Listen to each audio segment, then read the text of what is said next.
Saudara, melalui kesaksian saya, sedikit pun tidak ada unsur menyudutkan atau menjelek-jelekkan suku, ras, atau agama manapun. Hanya sebuah kesaksian sederhana bagaimana saya telah dikasihi Tuhan dengan begitu luar biasa. Nama saya Nur Fitriadin. Dari nama saya kita pasti bisa menebak bahwa saya bukanlah seorang Kristen atau pengikut Kristus. Benar adanya bahwa saya terlahir dari keluarga yang belum percaya Yesus pada waktu itu. Sebagai seorang yang bukan Kristen, saya adalah salah satu anak yang tidak suka dengan kekristenan.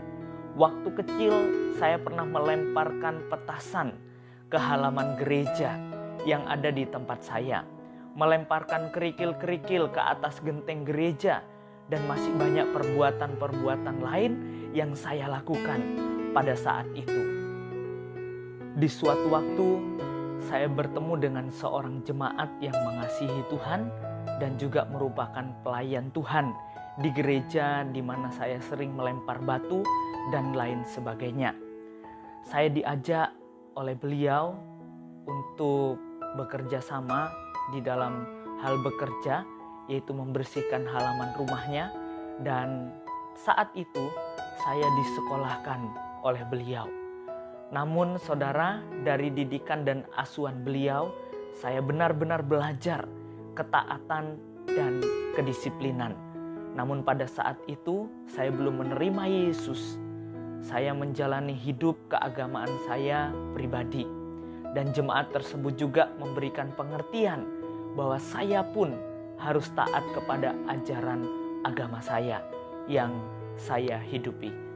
Sampai di suatu hari, dan itulah waktu Tuhan bagi saya, ada seorang hamba Tuhan yang memberikan saya satu ayat firman Tuhan di dalam kitab Yohanes 14 ayat yang ke-6 yang dituliskan kata Yesus kepadanya, "Akulah jalan dan kebenaran dan hidup.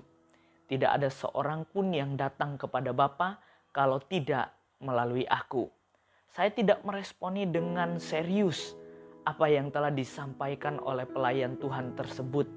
Saya mempunyai prinsip bahwa kita mempunyai kepercayaan masing-masing. Namun rencana Allah tidak pernah gagal di dalam menjangkau setiap orang yang Dia kasihi. Ayat tersebut melekat kuat di dalam pikiran saya dan terus-menerus terngiang-ngiang di dalam pikiran saya. Sampai akhirnya saya memberanikan diri untuk bertanya kepada hamba Tuhan tersebut tentang Yohanes 14 ayat 6. Dan puji Tuhan, beliau dengan setia mementori dan membimbing kerohanian saya sampai saya mengambil keputusan menerima Yesus sebagai Tuhan dan juru selamat pribadi saya. Dan saya memberi diri untuk dibaptis. Pada waktu itu saya lulus dari kelas 6 Madrasah Ibtidaiyah. Dengan berjalannya waktu yang ada, saya sudah menerima Yesus, dan inilah proses yang harus saya lalui hari demi hari. Ketika saya bersekolah di SMP negeri dan semua siswa-siswinya bukan orang yang mengenal kekristenan, ada sebuah lagu yang saya dengarkan ketika saya beribadah di gereja. Dan lagu ini sangat memberkati, sangat sederhana, dan sangat menyentuh di dalam kehidupan saya pribadi. Lagu ini berjudul "Ku Tahu Bapa Peliharaku, Dia Baik, Dia Baik". Saya menyanyikan lagu tersebut di kelas, dan teman-teman saya yang bukan Kristen juga menyukai lagu tersebut, dan mereka meminta saya untuk mengajari mereka, dan mereka pun bernyanyi bersama-sama dengan saya. Namun hal tersebut membawa petaka bagi diri saya pribadi.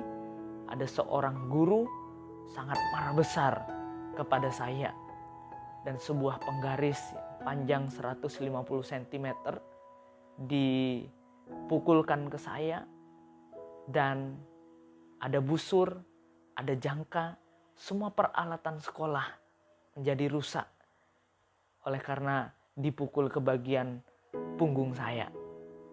Dan punggung saya menjadi memar dan saya susah untuk tidur. Kejadian tersebut tidak membuat saya menyangkal iman saya kepada Tuhan. Tuhan pun berperkara di dalam semuanya itu. Karena suatu kejadian dan suatu hal, guru yang telah menganiaya dan memukul saya mengundurkan diri dari sekolah karena ikut andil di dalam calon legislatif, harus meninggalkan jabatannya sebagai guru. Nah, disitulah saudara, guru tersebut membuat saya pribadi merasa aman dalam perlindungan Tuhan sampai 3 tahun. Saya tidak ada masalah di SMP negeri. Dan sampai pada masa SMA, saya merasa aman dalam perlindungan Tuhan. Dan ini adalah babak yang baru yang lebih menantang di dalam kehidupan saya. Awal dari semua proses Tuhan yang membuat saya lebih dan lebih untuk suatu kehidupan yang lebih baik. Semakin hari, semakin saya memiliki suatu panggilan hidup untuk menjadi seorang hamba Tuhan. Ini adalah bukan perkara yang mudah bagi saya karena berhubungan dengan status saya sebagai seorang anak yang bukan dari Kristen. Semua terasa sangat berat. Terjadi ketegangan yang lumayan panas di dalam keluarga saya. Orang tua saya menentang saya masuk Kristen, bahkan menjadi seorang hamba Tuhan. Mereka berusaha semaksimal mungkin untuk membuat saya kembali kepada keyakinan saya yang lama. Waktu terus berjalan, saya mengambil waktu berpuasa dengan sungguh-sungguh mendoakan apa yang menjadi pergumulan saya untuk bersekolah sebagai hamba Tuhan. Sampai pada suatu titik di mana saya mengambil keputusan bulat untuk tetap melanjutkan apa yang telah menjadi panggilan Tuhan di dalam diri saya. Di sini saya bertaruh hidup, tetap setia pada panggilan Tuhan atau menghormati orang tua saya. Saya diperhadapkan dengan 2 pilihan yang dalam tanda kutip bagi saya itu adalah suatu hal yang sangat berat untuk saya pilih. Namun saudara, saya membulatkan diri dengan segala resiko yang ada untuk tetap pada panggilan saya sebagai hamba Tuhan. Dan mendengar pernyataan tersebut dengan sangat marah, bapak saya memutuskan bahwa sejak saat itu saya bukan bagian dari anggota keluarga. Dan saya diusir dari rumah. Dan ketika diusir dari rumah, saya numpang di warnet tempat teman saya bekerja. Karena saya tidak tahu di mana saya harus tinggal sementara waktu. Karena waktu itu posisi sudah larut malam. Dan akhirnya saya ke rumah jemaat yang membiayai saya sekolah. Saya menceritakan semua hal yang terjadi di dalam hidup saya dan mereka menerima saya dengan baik. Sampai pada akhirnya Allah menyatakan semuanya bagi saya. Dia menuntun saya kepada pembentukan sebagai seorang hamba Tuhan di Institut Injil Indonesia Batu. Di sana dibentuk dan diproses selama kurang lebih 5 tahun 8 bulan untuk benar-benar siap menjadi hamba Tuhan. Dan semua berjalan di dalam pertolongan dan perlindungan Tuhan. Meskipun ada susah dan perjuangan yang saya lalui, namun kasih dari Bapa tetap menyertai dan menopang saya secara pribadi.